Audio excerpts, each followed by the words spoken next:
And welcome back, everybody, to another episode of the Always Pressing PGA DFS podcast, the final event of the PGA Tour season, the FedEx Cup Championship, the Tour Championship. In order to break down a 30-man field, I'll be joined as my co-host, as always, Jesse. You can find him on Twitter at DFS Golf Guys. Jesse, how we doing? Doing well, man. How you doing? Good. And with only a 30-man field, got some Ryder Cup talk. We decided to bring on one of our buddies. You can find him on Twitter at all day, every 365. Rob Trayah. Rob, how we doing, man? Bubba, doing well. Glad to be back. Yep. Glad to have you back. I figured Jesse actually mentioned he was all, hey, let's bring Rob back on to add another voice to the 30-man field coming up, and let's rock and roll. So I think it's a great idea. So it'll be a 15-minute podcast otherwise. Yeah, exactly. Gotta mix it up a little bit here. Otherwise, we're gonna be here, not very long. So real quick, it was 2 weeks ago. Having a week off of golf really sucks. Like, it was nice, Jesse and I were joking. We had Monday off, but it kind of sucked having no golf come Thursday. The BMW Championship, the last thing we saw, it was finished on Monday due to all that nasty weather. But the Keegan Bradley, damn impressive. Any thoughts on that, Rob? Yeah, I guess it's been kind of a long time coming. I think everybody was waiting for Keegan to throw up. I mean, he sort of did on 18, but it seems like Justin decided to match him and then obviously did a little worse in the playoff. But he's been so solid, tee to green. It was just only a matter of time. Like, everybody talks about putting. All you need is 1 week. He found a week, and good for him. Yeah, what about you, Jesse?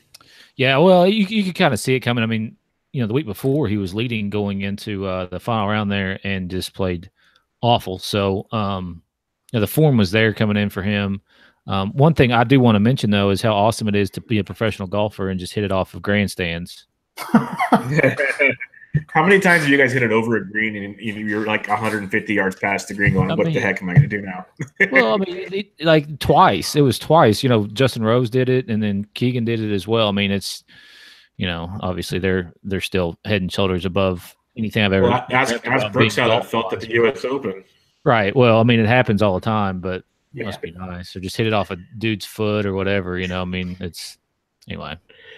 That's why one of the rules, my buddy is like a scratch golfer because I'm like an 18, so he puts up with my crap on a golf course. But as long as I keep pace, he's happy. If I ever hit one and it goes in a place we see, like from the tee box, we know where it's at, we can't find it, he goes, just take a free drop, because if we were on tour, they'd have that marked for us. You wouldn't lose that ball. That's a great point. That's a great point. He goes, it's not like you hit it out of bounds. It's supposed to be right here. It's like under some like leaves or something. Just drop a ball for free and hit. I'm like, yeah, I can go with that. They make them every day. Exactly.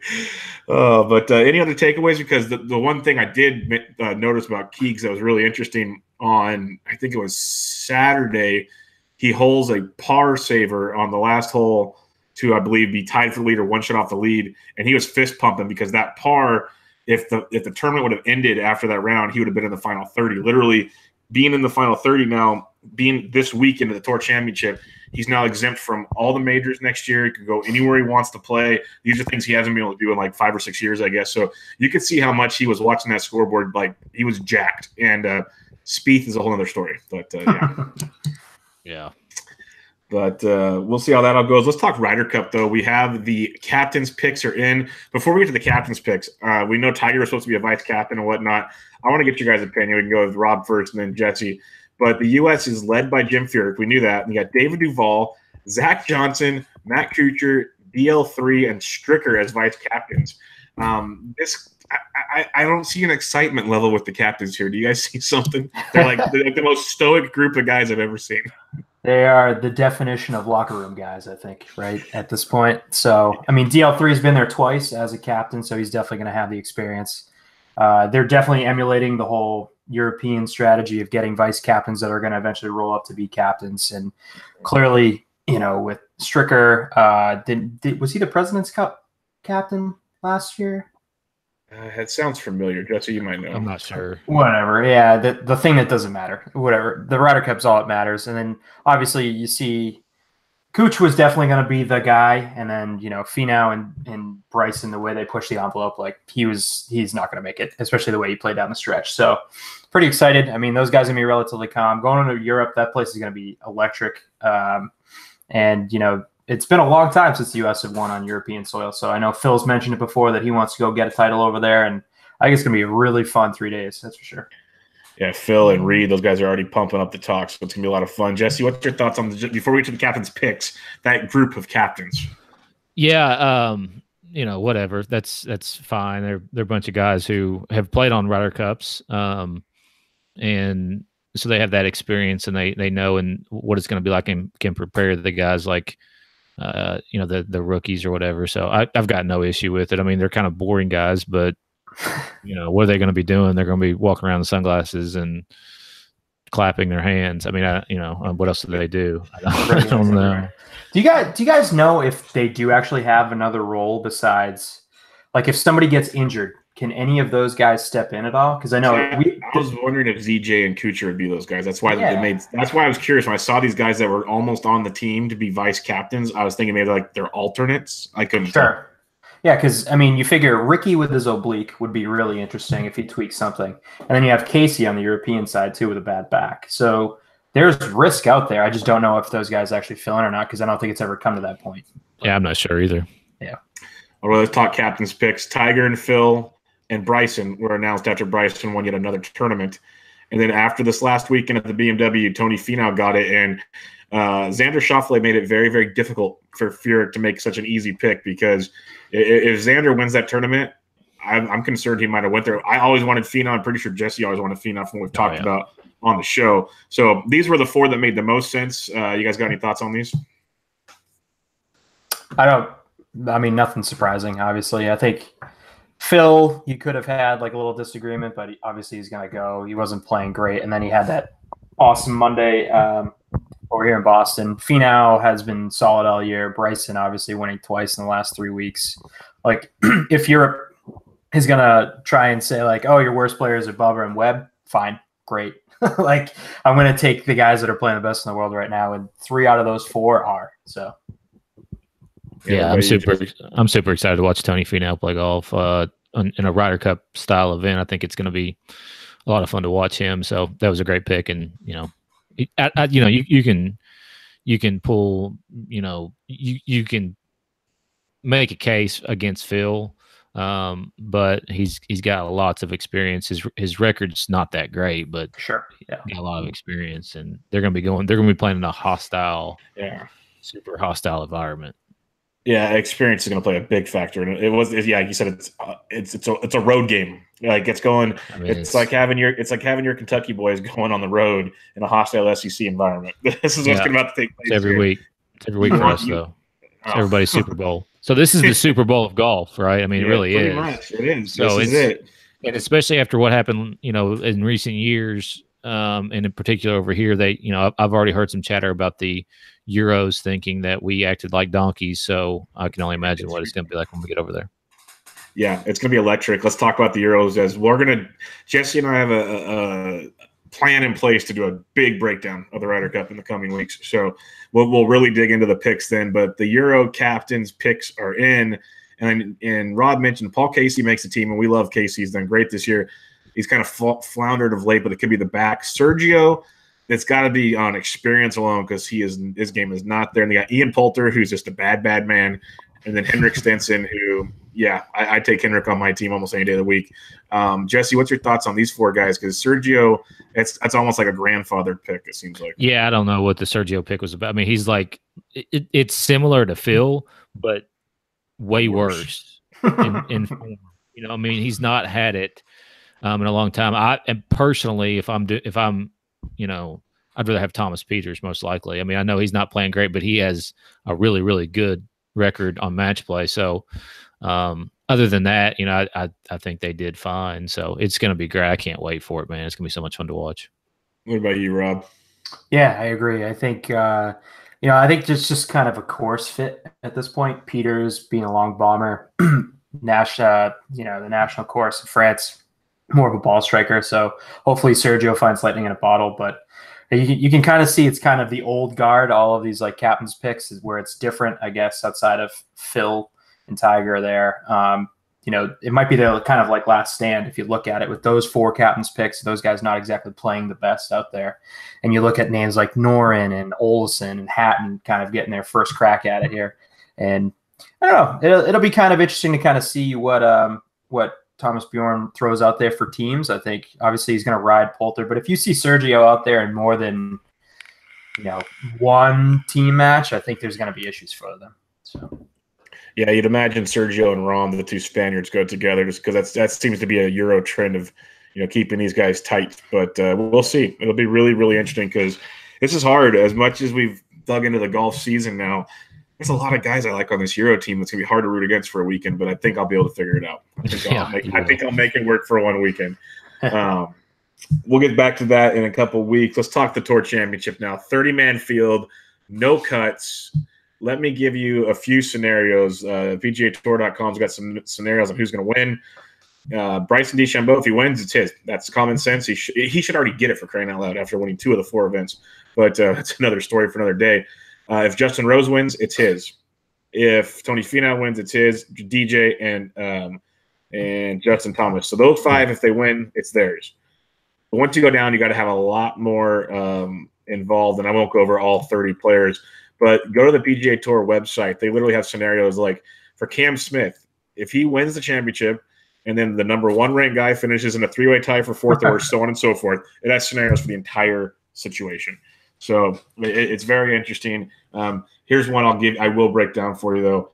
If you want Tiger Woods to win, he needs Bryson to be 15th or worse, the number 2 ranked guy 5th or worse, the 3rd ranked 3rd or worse, the 4th and the 5th ranked players 2nd or worse, and number 6 2nd or worse. So he's got to have a lot of things play into his path. It'll be interesting, but basically the top 5 of Bryson, Justin Rose, Tony Finau, Dustin Johnson, and Justin Thomas win. It's yours. Enjoy. And crazy, Keegan Bradley only needs Bryson to finish 2nd or worse if he wins it. Keegan freaking Bradley, guys. Check that one down. All right, Jesse, give us some past event history of the Tour Championship. Yeah, so it's played at East Lake, just golf course, East Lake Country Club, Golf Club. It's in Atlanta, Georgia. It's been played here quite a bit, and in particular, they've had the Tour Championship here since 2004. Now, in 2007, they moved it to this time frame and the end of the FedEx Cup, which is the champion of the year, basically, $10 million prize for the winner. So last year, Xander Schauffele beat Justin Thomas. Justin Thomas actually won the FedEx Cup, but Xander Schauffele won the tournament. Year before that, Rory McIlroy was your winner. Jordan Spieth the year before that. Billy Horschel is a past champion here. Henrik Stenson, who's not playing, and the list goes on and on. But the scores are pretty much low teens, maybe single digits, depending on how hard they make it. Yeah, that's what we're looking at here. Kind of a interesting course, this East Lake Golf Club in Atlanta, Georgia. It's a Donald Ross design, redesigned by Reese Jones in 2004, like you mentioned, when they re-established themselves at this course regularly. It's a par 70. If it's about 7,400 yards, give or take, maybe a little shorter. So it's a long par 70 course. Bermuda greens, fast greens, about 12.5 to 13 on the stimp. Weather is going to be interesting because right now the forecast shows clear, but they got a ton of weather over the weekend, as we know from the hurricanes. So we'll have to keep an eye on that. But the biggest takeaway from this course, very narrow fairways. You need to be accurate off the tee. If you're accurate off the tee, these greens are receptive. They're big. They're fast, but you can actually pinpoint your shots in there if you make it work. The wedge or the rough isn't too penile, so you can definitely launch one a little farther if you want. If the course is playing quick, the fairways are playing quick, because it's going to be warm, so it's probably going to dry out a bit. So it's not just like I'd prefer accuracy with a good iron game in compared to bombing it and praying, but you can get away with some of the bombing on this course. It's like half the holes are really, really challenging and accurate. Half of them you can kind of be aggressive on. So it's a mixture of a golf course. There's 4 par 3s. They range from about 195 to 235 yards. Very tricky pin placements most of the time on those from years past. There's 12 par 4s. Most are very gettable. 6 of them are 350 to 450 yards. There's 5 that are 450 to 500 and 1 that is 500 plus. And there's 2 par 5s that are very, very reachable. There's one, the 18th is 600 yards with the wind. most times it's designed to play at your back, so it doesn't affect them that much. Most of the hitters, if your first shot's in the fairway, you have a good shot at getting there too. But it'll play really good. It'll be interesting to see how the practice rounds go and what the guys are saying on kind of the moisture and how things are sticking around the green. There are a handful of bunkers. There's like 70 to 75 bunkers, some water hazards out there, and that's where your accuracy off the tee is going to come into play. I already mentioned the weather, so key stats. Rob, what are we looking at this week? Definitely, like you were saying, anything off the tee. I think guys that can hit it long and straight are going to be kind of the guys you're going to look for. I do throw in obviously some DK scoring. It seems like the guys that Jesse was just mentioning definitely seem to always pop in terms of birdie or bogey percentage as well. And obviously proximity. I think as you were talking about the weather, not going to be too much give in the greens. I think they're going to see a lot of the same type of stuff that they saw at Aronimink a couple weeks ago. So firing at flags, probably going to be a few more birdies out there, but still probably going to play very tough and long, like you were saying, over 7,400 yards. Well, Jesse, apparently that's how we pronounced that golf course that we couldn't figure out 2 weeks ago. Aronimink. That's good. I'm gonna have to write that. I'm gonna have to write that down for next time. What stats are you looking at, Jesse? Shots gained tee to green, proximity, DraftKings points. There's a lot of course history here too, so I'll be taking some course history angles and just throwing some darts. We'll get into that here in a minute, but yeah, definitely course history. It's a bit of recent form course history. I'm going to actually weigh quite a bit on this 30-man field because if I'm going to try to take under-owned guys, I really want guys coming in playing well to take advantage of that. Off the tee accuracy, off the tee, I'm going to really like, and the DraftKings scoring. Anytime we talk about a no-cut event, it's going to be very, very important. So let's look at fansharesports.com real quick. Their NFL product is popping off, but the golf is what their staple is in, and we talk about it every week. It's a great product. Let's look at some of the past, let's do consistency at the moment. Past 3 events in this field, your leader in DraftKings points is no doubt about it, Bryson DeChambeau. He's averaging 112 a week right now in the last 3 weeks. But our boy, Tony Finau, is second, averaging 102, almost 103 DraftKings points. Jesse's boy, who I might actually be on this week, and I'm scared that he's going to be high owned for once. Can you guess, Jesse, who's number 3? Billy Ho. Hideki Matsuyama. Really? That's been your boy the last couple of weeks. 95, sort of. I won't say your boy, but you've been on it for the first time. I have. You're right. Justin Thomas is 4th, Keegan Bradley 5th, Koepka, Fleetwood, DJ, Rory, and Cam Smith round out the top 10. Let's look at the past 6 events to kind of get a bigger sample size here. You'd expect you got, there it's the update. DJ leads the way now. Tony Finau still second, though, at 91 DraftKings points. Fleetwood, Matsuyama's 4th, so he's still hanging out up top. Rory, Brooks, JT, Webb cracks the top 10, and then Gary Woodland is 10th. So there's Webb and Woodland are kind of the only newbies in that top 10.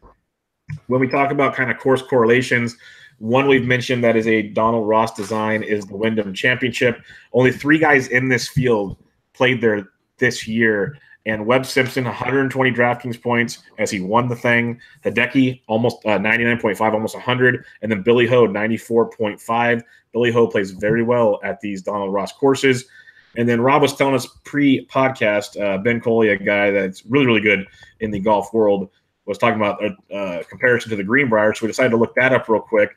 This past year at the Greenbrier, Tony Finau finished second with 80 DraftKings points, second in the tournament, first overall. Yeah, that's not accurate. He's second in the tournament. There we go. Kevin Na, 139 DraftKings points. He led the way in the DraftKings as he took down the Greenbrier. Keegan, 88. Bubba, 84. Xander, Webb, Finau was 6th. Phil, Wise, and Patton Kazire of all people. But those Patton Kazire was 10th with 20 DraftKings points. Tells you how many guys didn't play in that field. But basically, Phil up, Tony Finau up 80 or more DraftKings points. So they had some success at the Greenbrier. Enough of my blabbering on and on. Let's get into the DraftKings picks. 30 golfers. We have 5 of them. A sixth of the field. There's 10K and more. Justin Rose, 11-4. DJ, 11-3. McIlroy, 10-7. JT, 10-3.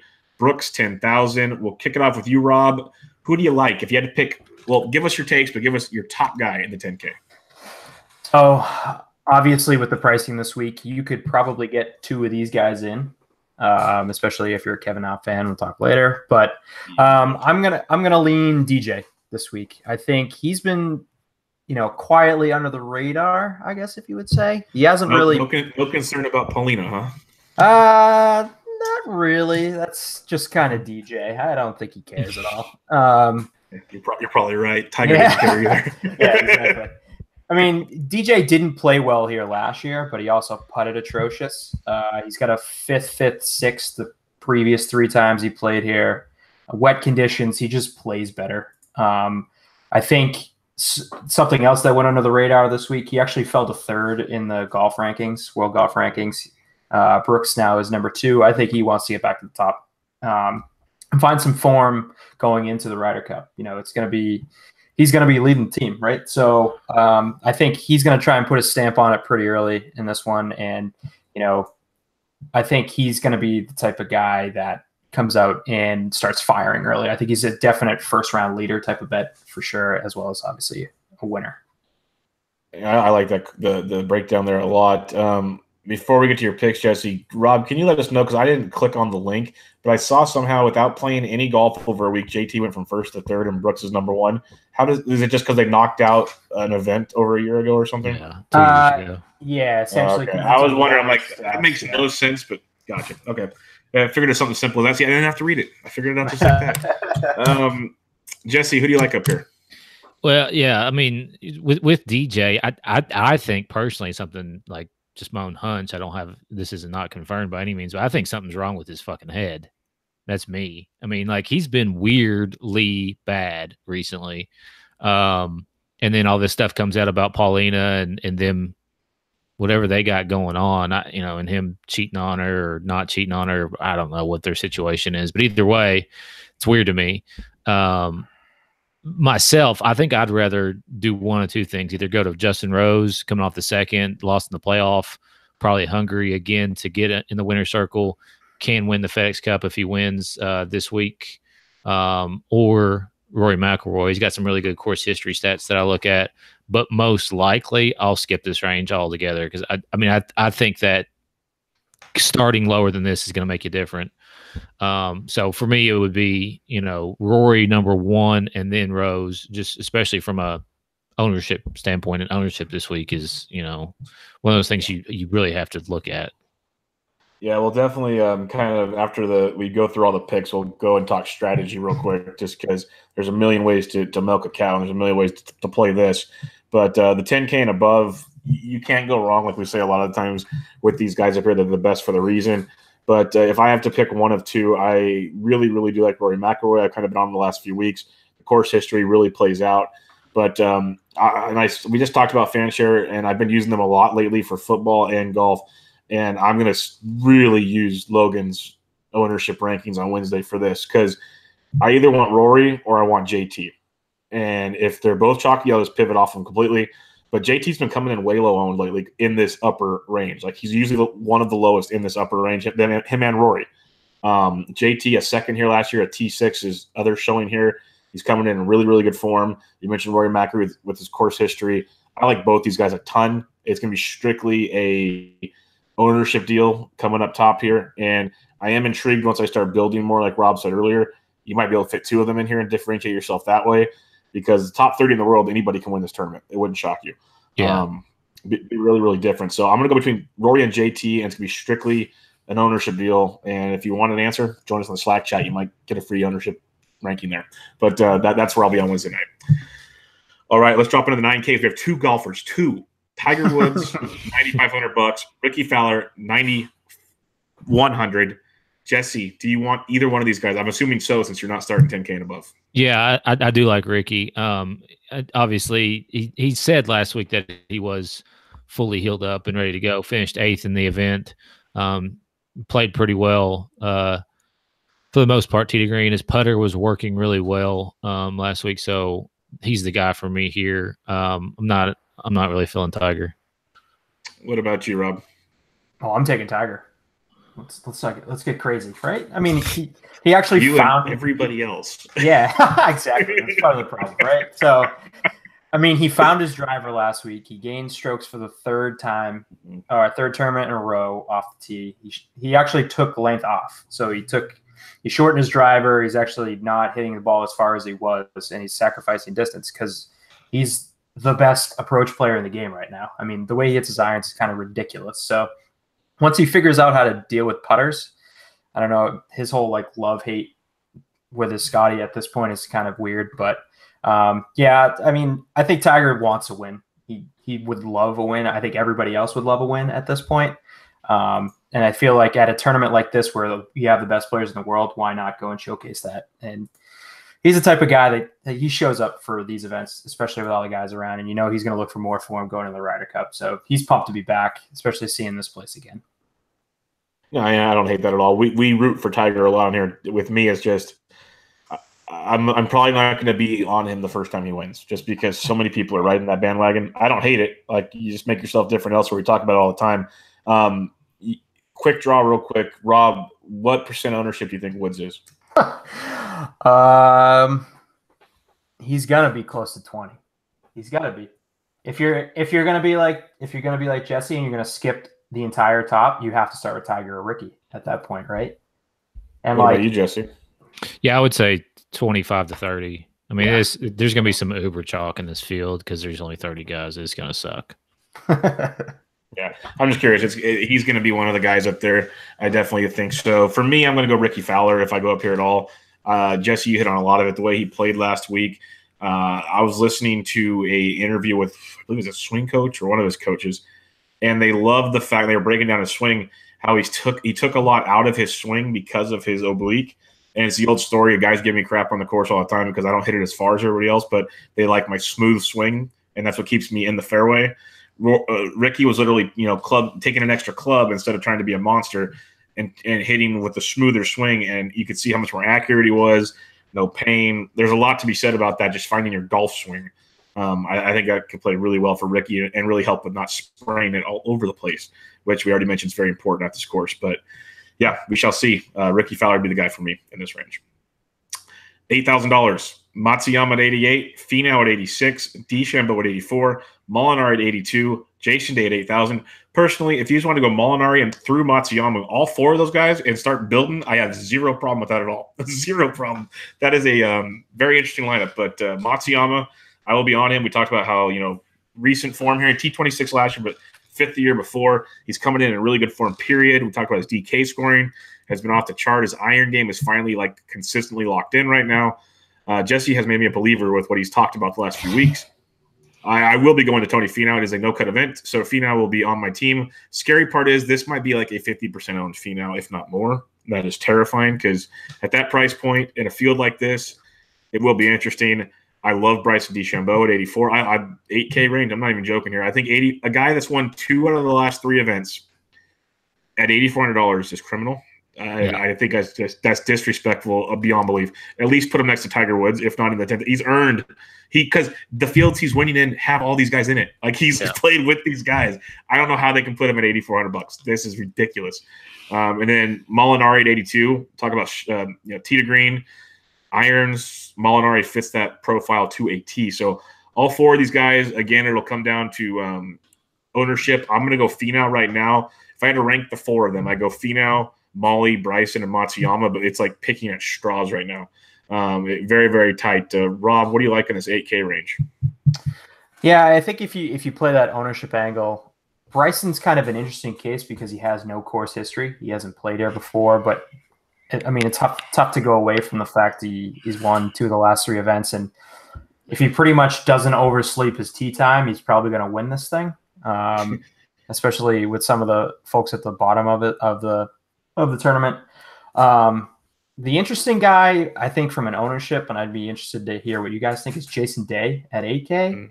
He's been bad, but is that going to force people to not even look at him at this point? Or are you just going to say, all right, Finau and Bryson and Molinari are there, and I'm just going to skip Day and just go straight to Fleetwood? Because that Fleetwood's going to be the point where everybody goes.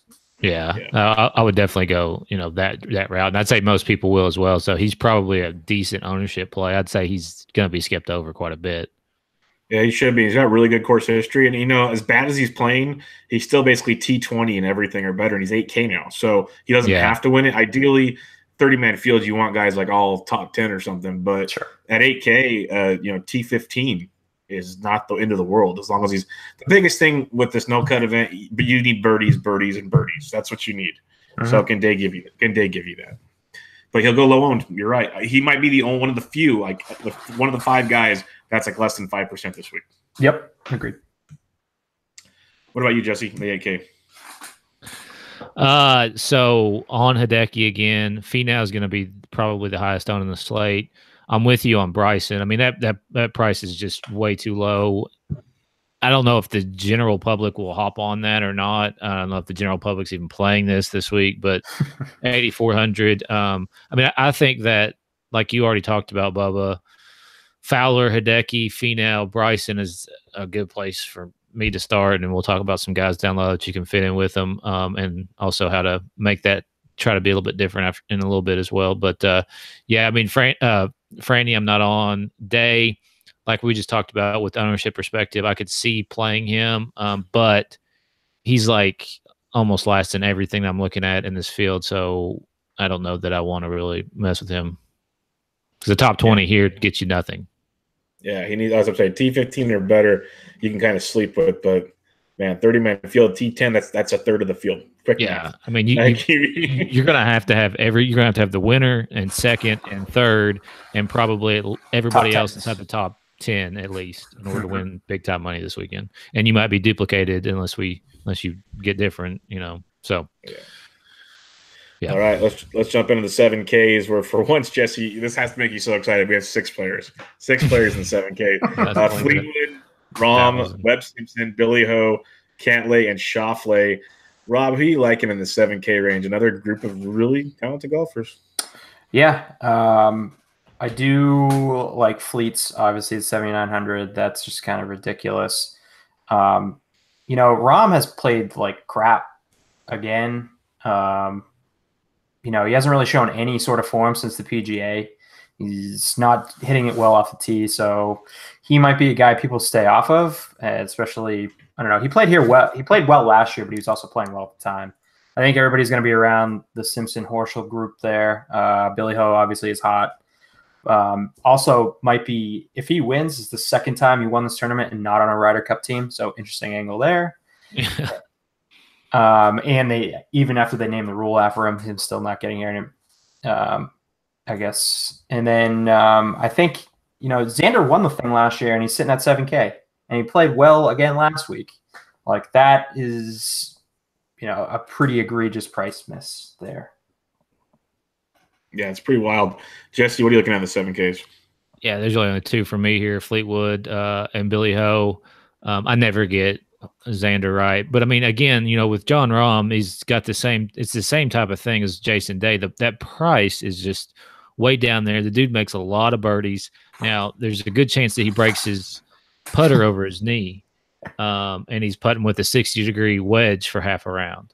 So that's the inherent risk with John Rahm. But at 7,700, I mean, he's, in my opinion, well worth the risk in GPPs. And I don't know if everybody will see that or not, but I mean, the dude makes a lot of birdies, no cut. He could make a run. Obviously not playing great, but in my opinion, I'd rather have him over Jason Day at this point. I'm 100% on board with you on that. And I'm not a big Rahm guy. For those that have listened to this show long enough, he tilts the hell out of me. But in an event like this, like you're saying, where he can have that triple bogey, which he probably have a couple the way he plays at times, but he might also have like 8 birdies a couple rounds, because that's just what he does, especially on these, gettable par 5s. He could be putting for eagle twice a day, and that could come in tremendously. So I get it in a GPP, and his ownership can be extremely, extremely low. That's interesting. I don't hate that at all. Fleetwood, I'm with you guys. That's just $7,900. We talk about he's due, and he keeps hanging in there. He has that one bad round. He T8 his last time out, which is nice to see. But the guys I'm looking at, and unless it gets chalky, Webb Simpson, he has played really well at this course, and we talked about other courses that correlate to this, how well he's played. And then Billy Ho. We've been on Billy Ho. He's been playing really, really well. No one owned him last week after the draw, like we talked about, Jesse. It was outstanding to get a T3 with that ownership level. $7,300 for Billy Ho and the way he's playing, and he's a past winner here. I really, really, really like him and his PXG clubs. So Simpson, Billy Ho is what I like. And I think they'll be low owned for the fact that people are going to go to Xander and are going to go to Cantlay. Cantlay people can't get his name off their tongues. And he's a good golfer, but I'm sorry, outside of some West Coast events, he really hasn't contended a ton. He's still young and figuring it out. Give me Billy, give me Webb, and I'll go that direction. Let's get to the 6Ks where we have about 12 guys: Reed, Casey, Woodland, Mickelson, Watson, Smith, Leishman, Bradley, Stanley, Wise, Kazire, Nah. Yes, Keegan Bradley, who's 6th in the Fed Up Cup point, is $6,200, by the way. Jesse, what are you liking in the 6K range? Not Keegan. I'll let everybody else go that route if they want to. Paul Casey's one of my favorite plays this week. He's not playing great coming in. He finally did gain strokes tee to green last week for the first time in a couple tournaments. So he figured that out. Putter's not great, but he's got some really good course history stats that I look at. So big fan of Paul Casey this week, especially at that price at 6,800. I hope he goes overlooked. I won't necessarily count on it, but plan on doing different things to try to get different. But Paul Casey's one of my favorite plays. Kyle Stanley's similar in that he's got good course history stats. From what I've looked at, now they're limited. He's only played here once, but he did play well when he played here. So he's interesting at 6,100. Wise is another guy who I was on last week. He played really well last week. So like those would be my super down low guys if I'm down in that range. And this is the week where you can like literally you can go down here and feel totally fine with it. Even I guess Kazire and Nah. I've already seen Nah's name a couple times, so I can see him being popular. But I mean, there's zero secrets here, Bubba. Zero secrets in the 30-man field. I don't have a secret sauce. I'll give you all my stuff. If you get a guy below 10%, you've done something. Yeah, and he competes. Right. Rob, what are you liking in the 6K range? Yeah, I think Casey, obviously. I think people are going to still be kind of afraid of his back, but if he's willing to play this before the Ryder Cup, then he's probably healthy enough. I know that he opened in the mid 50s for pricing, and he's already down low 40s just because of the course history. So hard to ignore him. Gary Woodland gained strokes in all 5 categories last week. He kind of obviously fell off a little bit of a cliff at the Northern Trust after the PGA after he played so well, but he's a guy who could bomb it, and with softer conditions, I think he's going to be a guy that could be around. And then I think, like Jesse said, Aaron Wise in no-cut events is absolutely worth the gamble. 6th at the Bridgestone. He makes a ton of birdies. He's going to make a ton of bogeys, but last week he gained strokes in all 5 categories too, since he's got a 5th at the Northern Trust, so he's playing well enough that he's definitely worth a gamble. I like it. I like the Woodland call quite a bit at $6,700. People keep sleeping on him. He's basically T20 or better here, a T10 and a T9 in 2 of his last 3 events, and coming in really, really good form. We mentioned in the last 6 events, he was like the 9th or 10th highest average DraftKings score per week, and people keep sleeping on him quite a bit. So I do like him. I love the Casey call. If you want to get weird, this is the way to do it. If you get Casey, Rahm, and Jason Day, you might have a very, very unique lineup. You might not be able to stomach it, but you might have a very, very unique lineup.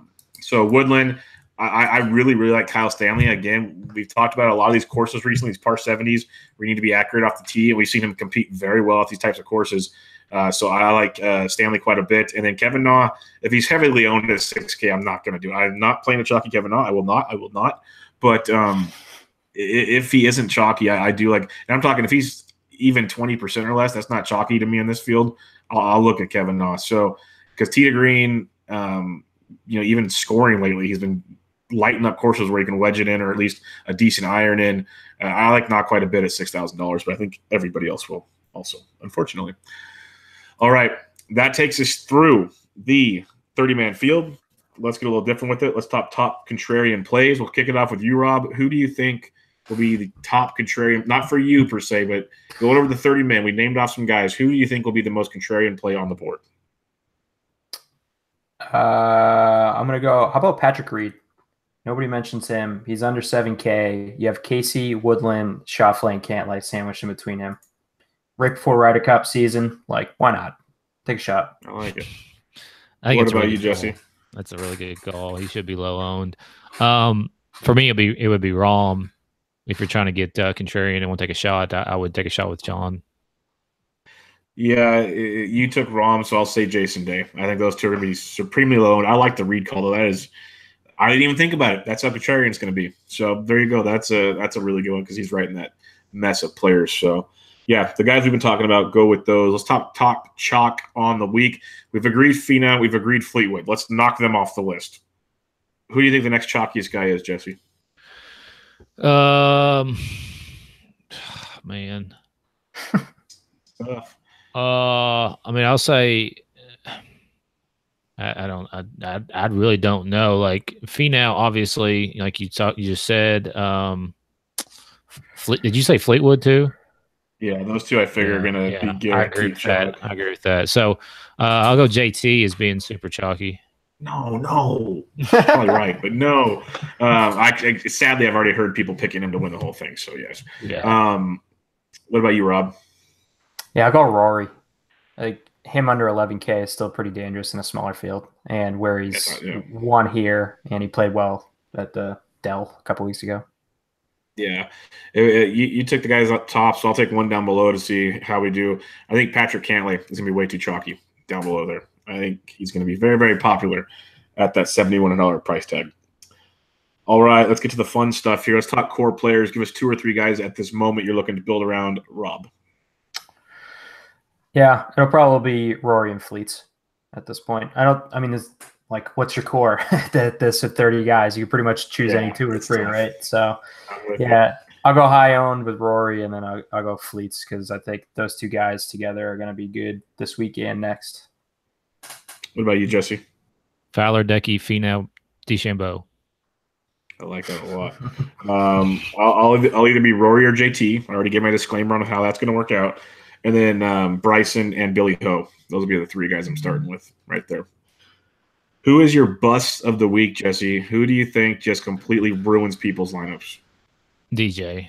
I'm telling you, I hate to say it because Rob did pick him, but like his head. It wouldn't be a 3-man AP podcast if someone's bust wasn't someone's favorite player. That is holding tradition. That's true. So now you have to come back and say one of my guys, Rob. Rob, who's your bust of the week, or who's going to bust people's lineups the most to you? I think it's Ricky. I'm not even shitting. I think Ricky's just. In between those names up there, he's going to put up a lot of points, and I don't think he's going to do it. I think he's just going to be – I wouldn't be surprised to see him kind of take it easy, like play, but have next week in mind, knowing that he can't win the FedEx Cup this week. I like that.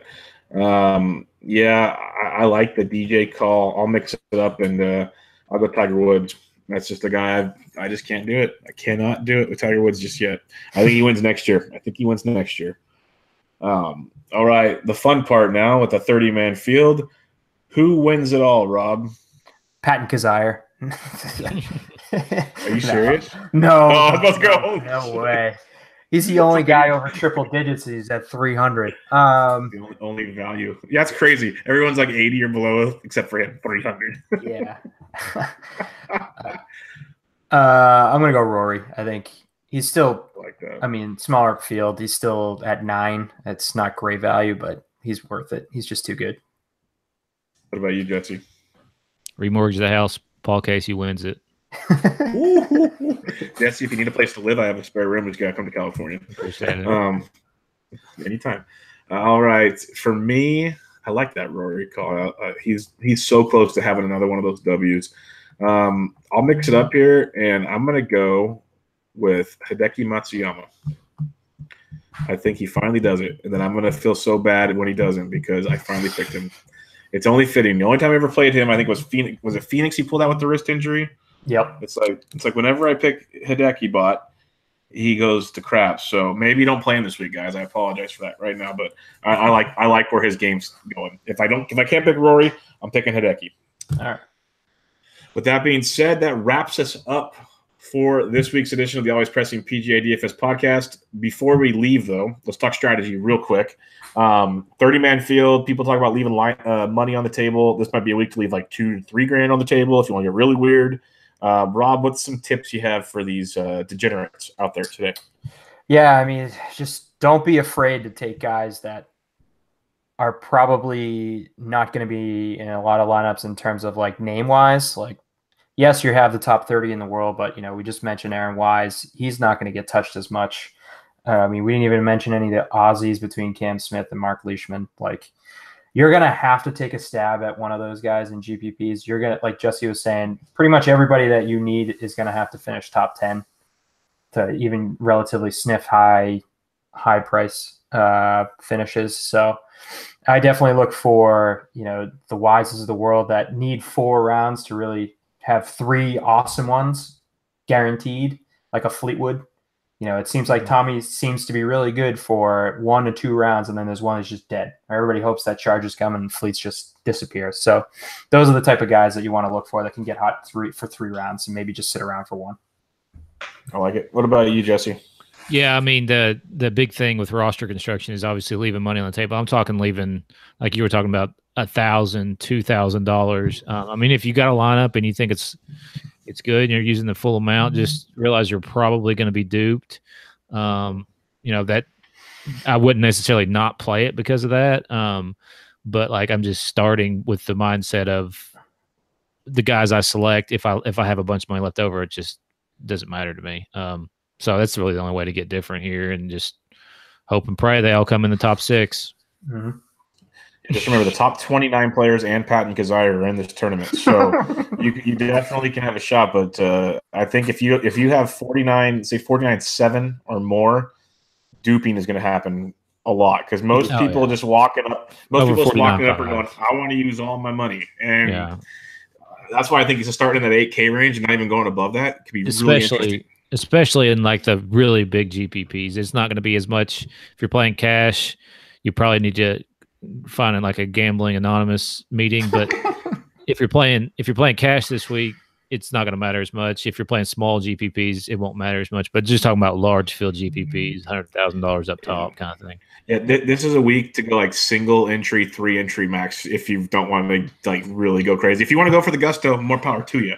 Just realize it's going to be like, if you thought splitting $1 million was fun between 2 people, it might be like 14 people. So, but I mean, you split 200,000 14 ways. I'd take that all day, every day. True. Teach their own. All right. Well, that'll wrap us up on another solid episode. You can check out Rob on Twitter at alldayevery365. Jesse is at DFS Golf Gods. I'm at BDentric. The podcast is at Always Press DFS. After this weekend, we got Ryder Cup coming up in a few weeks, and then we go back to the Safeway. It's really not that far away, folks. I think it's like 3, maybe 4 weeks max. Might only be 3 weeks for the Safeway.